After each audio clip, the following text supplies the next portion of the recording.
चलिए क्यों शुरू करते हैं। As you know I am your English teacher और आज हम जो है आपका जो ग्रामर सेक्शन चल रहा है उसका आपका ग्रामर में भी एक आपका टॉपिक है ट्रांसफॉर्मेशन। क्या है? ट्रांसफॉर्मेशन। और बच्चों आप जानते हैं कि ट्रांसफॉर्मेशन किसको कहते हैं। मैंने आपको पहले भी क्लासेस में समझाया था कि चेंजिंग हमारी दो तरह की होती है, चेंजिंग और ट्रांसफॉर्मेशन। एक हम चेंज करते हैं, एक हम ट्रांसफॉर्म करते हैं। तो आपको मालूम होना चाहिए कि what the difference between changing and transformation. Change और ट्रांसफॉर्म में आपको अंतर समझ में आना चाहिए, यानी आपको मालूम होना चाहिए। वाक्य को हम दो तरह से बदल देते हैं, चेंज भी करते हैं और ट्रांसफॉर्म भी करते हैं। तो दोनों के बीच में फर्क क्या है, ट्रांसफॉर्म क्या है और चेंज क्या है। तो देखिए चेंज क्या है, वाक्य का हम रूप भी बदले और अर्थ भी बदल जाए। वाक्य को इस तरह से बदले कि उसका रूप भी बदले और अर्थ भी, वो तो चेंज है।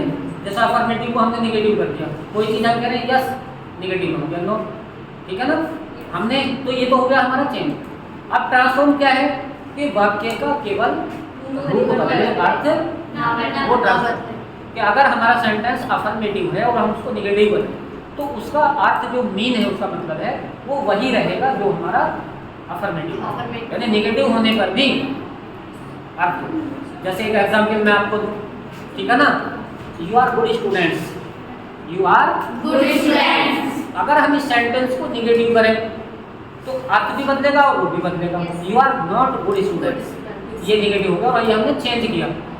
और अगर इसी सेंटेंस को हम ट्रांसफॉर्म करें तो ट्रांसफॉर्म क्या होगा, you are not bad students, you are not bad. हमने जो सेंटेंस में एडजेक्टिव दिया है, एडजेक्टिव वो वर्ड होता है जो किसी भी नाउन, ठीक है ना, या प्रोनाउन की खासियत को बताए, विशेषण। वो हमारा क्या है, एडजेक्टिव, जिसको हम विशेषण भी कहते हैं, यानी खासियत बताने वाला शब्द।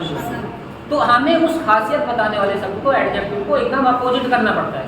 नॉट लगाइए और उसका अपोजिट कर दीजिए, तो फिर ट्रांसफॉर्म हो जाएगा सेंटेंस और हमारा अर्थ नहीं, इसको ट्रांसफॉर्म करते। तो देखिए ये अब हम कम टू द पॉइंट, अब आप काम की बात पाइए। जो आज हमारा टॉपिक शुरू होने वाला है ट्रांसफॉर्म में, वो मैंने आपको बताया। आपका सवाल भी आया है कि यूज ऑफ एडवर्ब टू, ये हमारा टॉपिक, ठीक है ना, यानी चैप्टर है हमारा ट्रांसफॉर्मेशन।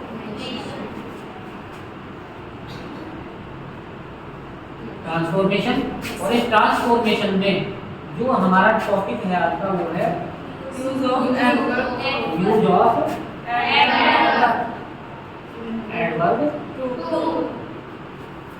अब सबसे पहले बात ये आती है बेटा, देखिए ये वर्ड है हमारा एडवर्ब। ये जो ग्रामर के हमारे 8 पार्ट हैं, ग्रामर को जो हमने 8 पार्टों में बांटा है, 8 पार्ट्स को आप जानते हैं, सबको मालूम है। Noun, pronoun, verb, adjective, adverb, preposition, बहुत बढ़िया, वेरी गुड भाई। ये तो उन्हीं में से ये एक एडवर्ब, एडवर्ब, वर्ब में ऐड किया, adverb.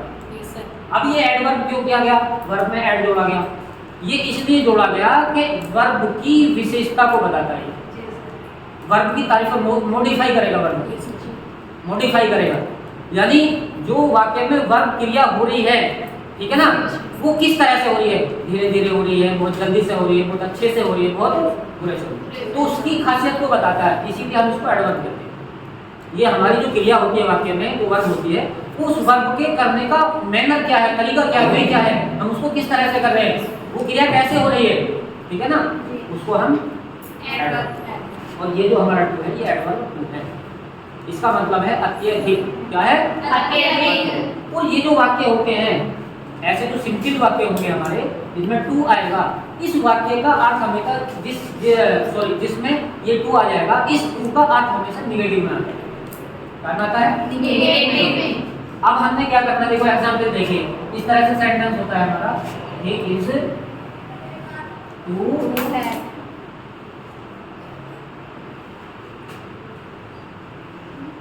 Week to run fast, he is too weak to run fast, है ना। ही इज, एक मिनट वहीं आ जाएंगे, he is to be to run fast. अभी हम इस टू को क्लियर करें, टू को क्लियर करें तो देखिए ये एक टू ये है, और मैंने आपको बताया था कि इसके साथ जब एडवर्ब टू होता है तो इसके साथ इंफिनिटिव टू भी होता है। जो एडवर्ब टू है वो हमारे एडजेक्टिव को मॉडिफाई कर रहा है, किसको, वीक। वीक हमारा क्या है, एडजेक्टिव, क्या है एडजेक्टिव। और टू किसको मॉडिफाई कर रहा है, वीक, ठीक है ना। कमजोर और बढ़ा दिया अधिक कमजोर, तो ये किसको मॉडिफाई किया, टू को, सॉरी वीक को, टू। और ये वाला टू क्या है, इंफिनिटिव टू, क्या है ये, इंफिनिटिव, ठीक है ना। वर्ब से पहले जो टी टू आता है उसको क्या बोलते हैं, इंफिनिटिव। आप जानते हैं क्या होता है, इंफिनिटिव भी वर्ब का एक रूप है, वर्ब का एक रूप है। और ऐसी वर्ब जिससे पहले टू आ जाए तो वो क्या काम करता है, हिंदी में ना का काम करता है, ना, ने, यानी जैसे खेलना, टू प्ले, दौड़ना, रन, पढ़ना, टू रीड। अब ये टू है और ये टू है, जब आप इसको हटाएंगे तो ये टू अकेला नहीं हटेगा, इसके साथ ये टू भी है। अब ये हमारा क्लियर हो गया कि ये एडवर्ब टू है, ये हमारा एडजेक्टिव है, ये टू है, ये वर्ब। ठीक, अब हमने टॉपिक डाल रखा है, ये डाल रखा है हेडिंग यूज ऑफ एडवर्ब। तो ये अभी हमने इस टू को क्लियर किया, इसके साथ ये किया, और हमें करना क्या है, यूज करना है इसको, ठीक। तो ये तो हमारा क्लियर हुआ। अब हम यूज कैसे करते हैं, देखिए आपको सेंटेंस इस तरह से आएगा, she was so fat that she, देखिए पहले क्या आ रहा है, वाज आ रहा ना, जब वाज आ रहा तो फिर बाद में क्या आना चाहिए, could not, not. She was so fat that she could not run. यानी उसका मोटापा उसको तेज नहीं दौड़ने देगा, वो इतनी मोटी थी कि वो तेज नहीं दौड़ सकती। तेज ना दौड़ने का कारण क्या था, उसका मोटापा। अब हमें इसमें क्या करना है बेटा, क्या करना है बताइए, यूज करना है ना टू।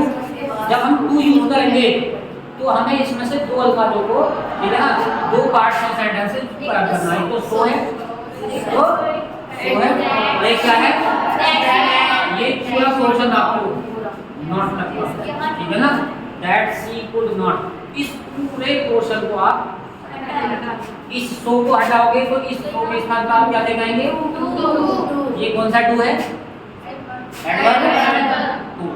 और जब इस पार्ट को हटाओगे तो इस पार्ट के जगह क्या देखाओगे, ये कौन सा टू है, इंफिनिटिव।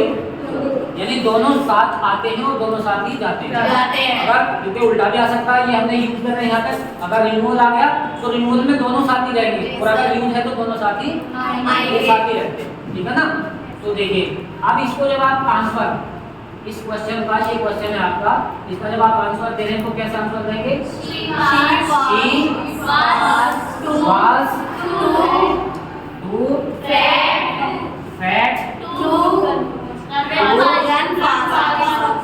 Run fast. ये हमारा क्या हो गया, आंसर। ठीक, समझ में आ रहा होगा, समझ में सबके आ रहा है। ये सी किसके लिए आया, इसके लिए आया, लड़के के लिए।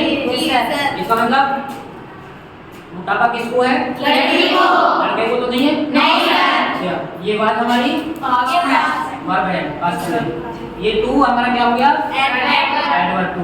और ये फैट क्या है, मोटापा तो है, लेकिन इस वर्ड को क्या बोलेंगे हम, एडजेक्टिव। क्या बोलोगे, एडजेक्टिव। अब एडजेक्टिव क्या है, एडजेक्टिव वो अल्फाज होता है, वो वर्ड होता है जो किसी भी नाउन या प्रोनाउन की खासियत को बताता है, ठीक है ना।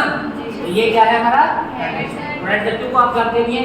इसको अगर हम क्लासिफाई करें, हम इसको क्लासिफाई, तो ये तीन भाग होते हैं, तीन भागों में होते हैं, तीन तरह से। जब हम डिग्री ऑफ कंपैरिजन में आते हैं, इनको कंपेयर करते हैं, फैट, फैटर और फैटर, पॉजिटिव, कंपैरेटिव। और तो ये आपका क्या हो गया, एडजेक्टिव। और ये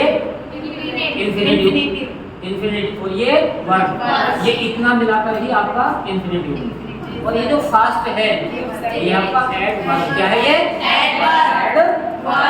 ये समझ में आ गया होगा। अब हम देखिए दूसरा एग्जांपल लेते हैं। एग्जांपल नंबर 2, दूसरा एग्जांपल लेंगे। अब कोई बच्चा बोल सकता है आप में से कोई ऐसी लड़की एक ऐसा सेंटेंस हमें बोल के बताए। ही से शुरू करेंगे, यानी नंबर 2 हम ही से शुरू करेंगे। He was so intelligent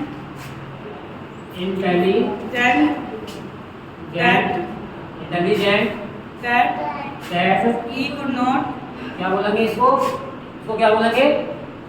That या that? बोलेंगे that का यूज that। हाँ that could not that के बाद he could not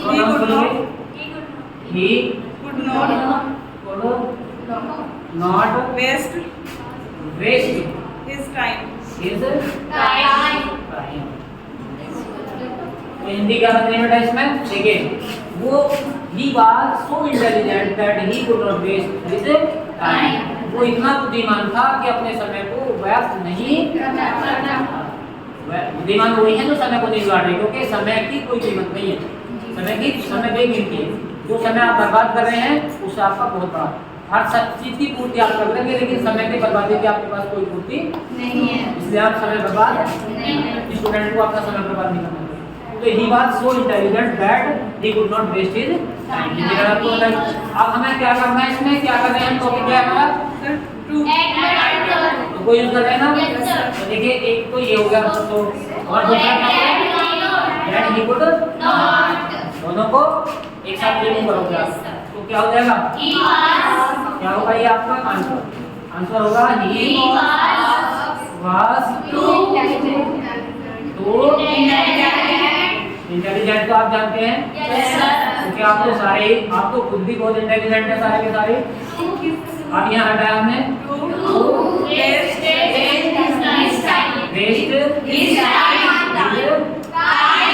टाइम पर वेरी गुड, बहुत बढ़िया, सुपर भाई। कीप इट अप जैसा पढ़ रहे हैं कीप इट। आपका मतलब आप जानते हैं कि इसको बनाए रखें। यस सर, इसको बनाए रखें। बहुत बढ़िया भी। अब आप में से ही कोई इनके अलावा और बोलिए कोई सेंटेंस तीसरा सेंटेंस कोई भी बोलिए, कोई भी बोल कर बता दीजिए।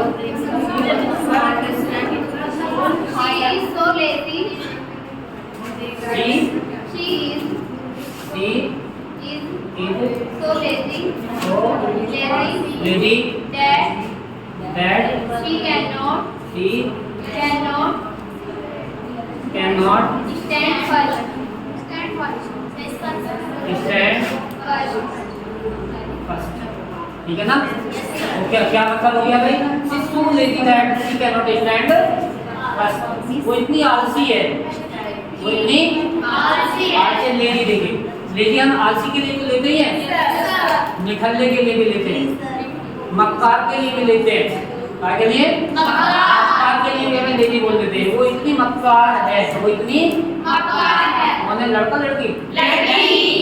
वो इतनी मक्कार है दैट can't stand first। वो प्रथम आ ही नहीं सकती, इसकी वजह से आलस मक्कारी है वो। तो देखिए दोनों क्वेश्चन का क्या क्या करोगे? तो और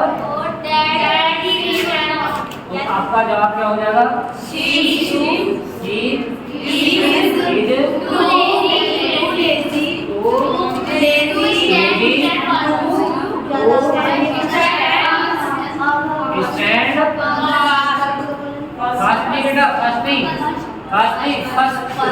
फर्स्ट आप जानते हैं पहले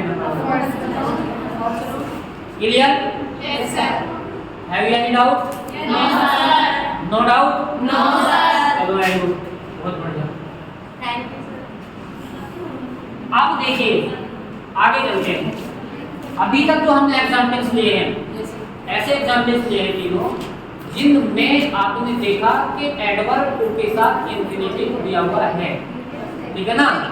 एडवर्ब टू के साथ इंफिनिटिव है इंफिनिटिव। अब हमने नंबर 2 पे चलते हैं। ठीक है ना? ऐसा भी हो सकता है, अगर आप एग्जाम में ये भी हो सकता है कि आपको ऐसा भी वाक्य आ सकता है कि एडवर्ब टू तो है लेकिन इंफिनिटिव टू नहीं है। एडवर्ब टू तो है, इंफिनिटिव टू नहीं है। यानी हमें क्या करना है, टू यूज कर रहे हैं तो आप क्या करोगे, आप कि आप एडवर्ब टू तो लेके आए लेकिन इंफिनिटिव टू नहीं। तो ऐसा क्या होता है, देखिए अब हम लेते हैं एग्जाम्पल इसका, यानी रूल दूसरा हो गया, दूसरा नियम होगा कि सपोज कीजिए आपका सेंटेंस है milk is extremely extremely extremely extremely बोलते हैं, एक्सट्रीम का मतलब क्या है, यानी हमारी पकड़ से भी दूर, जहाँ तक हम पहुँच रहे हैं, जहाँ तक हमारी हद है उससे आगे निकल जाना, हमारे एक हद से आगे जाना क्या है, एक्सट्रीमली। यानी आप मान लीजिए सपोज कीजिए मैं आप में से कोई भी कोई बच्चा, ठीक है ना, दूध ले रहा है, दूध पी रहा है, अब जहाँ तक जिस हद तक हम उसको पी सकते हैं, ठीक है ना, वो लिमिट में है। अगर लिमिट क्रॉस होगी, इतना गर्म है कि हम उसको छू भी नहीं सकते, तो क्या है, एक्सट्रीमली। अब देखिए इसमें एक्सट्रीमली है, ठीक, और ये एडजेक्टिव है हमारा।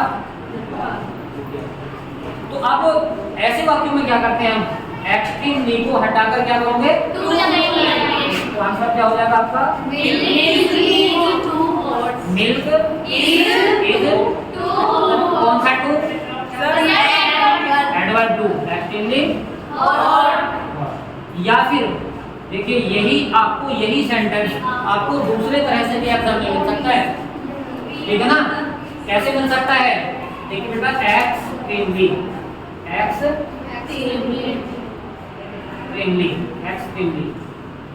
इज इक्वल टू क्या होता है, बियॉन्ड द प्रॉपर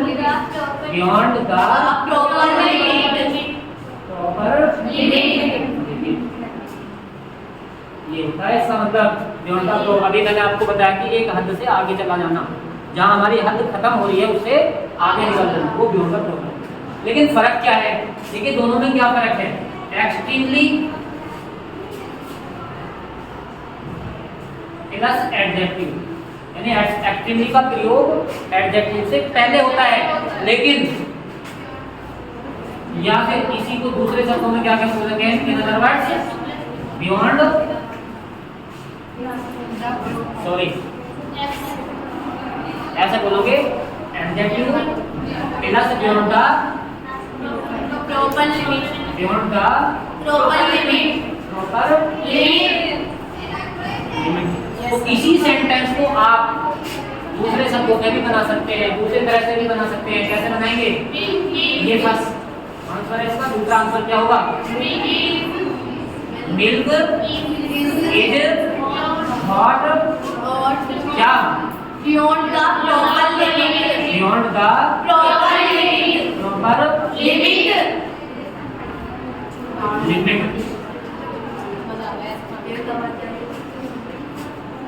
ठीक, क्लियर, यस सर, एकदम क्लियर, यस सर, कोई परेशानी, नो सर, कोई problem, no sir. Very good, बहुत बढ़िया। अब हमारे कितने नियम हुए, दो। अभी एक बचा है, अभी एक बचा है, जानते हो बच रहा है, कौन सा बच रहा है, बताइए कौन सा बच रहा है,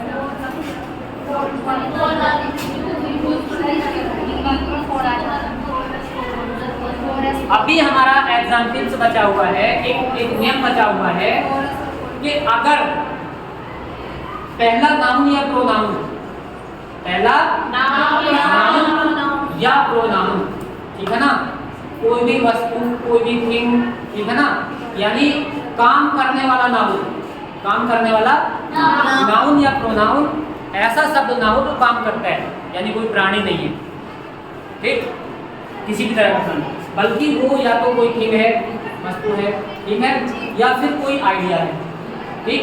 तो ऐसा जो सेंटेंस आता है उसमें जो दैट के बाद हम प्रोनाउन लेते हैं दैट के बाद प्रोनाउन, वो डिपेंड करता है पहले वाले नाउन या प्रोनाउन पर। लेकिन अगर पहला वाला नाउन या प्रोनाउन हमारा कोई आइडिया आता है, कोई थिंग आती है, ठीक है ना, तो फिर वहाँ पे दूसरे के लिए हम क्या करते हैं, देखिए इसका एक वो देते हैं हम एग्जाम्पल, मान लीजिए सेंटेंस आ गया आपका the summit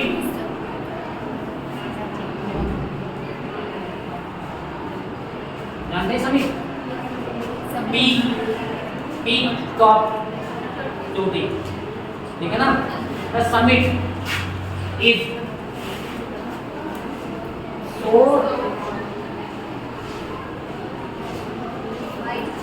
high that I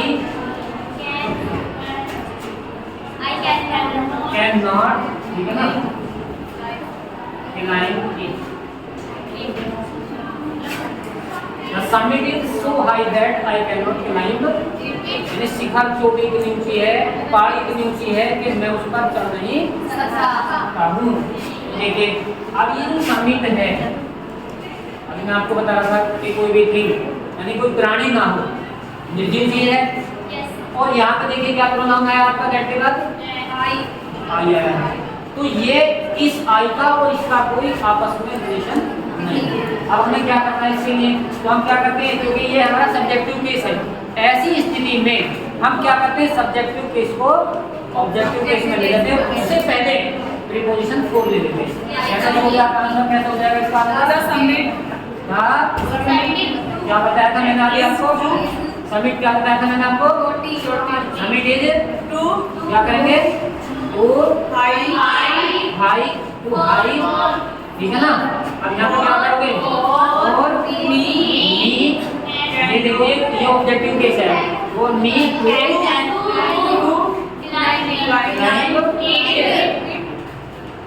clear, have you any doubt, no sir.